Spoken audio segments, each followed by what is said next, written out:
America B-2 spirit బాంబర్లతో ఇరాన్పై విరుచుకుపడింది. ఫోల్డో, నంతాజ్, ఇన్ఫాహన్ అణు కేంద్రాలపై భారీ దాడులకైతే పాల్పడింది.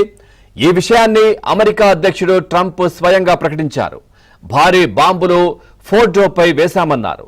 ఇరాన్ గగనతలం బయట నుంచే ఈ దాడులు చేశామంటూ కూడా తెలిపారు. ఇక ప్రపంచంలో మరే మిలిటరీకి ఇది సాధ్యం కాదన్నారు.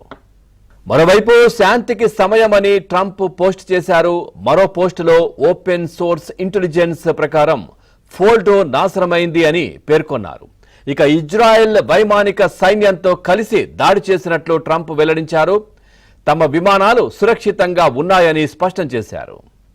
శనివారం రాత్రే అమెరికాలోని వైట్ మ్యాన్ ఎయిర్ బేస్ నుంచి మరిన్ని B-2 స్పిరిట్లు, 8 KC-135 స్ట్రాటో ట్యాంకర్లు ఇండో పసిఫిక్ లోని డియాగో గార్సియా దిశగా బయలుదేరి వెళ్లాయి.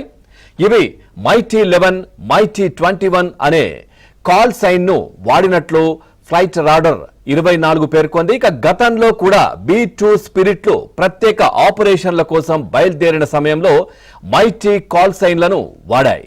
ఈ దాడి నేపథ్యంలో ట్రంప్ అమెరికా ప్రజలను ఉద్దేశించి ప్రసంగించనున్నారు. అయితే ప్రస్తుతానికి అదనపు దాడులు చేసే ఉద్దేశం వాషింగ్టన్ కు లేనట్లు CNN పత్రిక కథనంలో పేర్కొంది.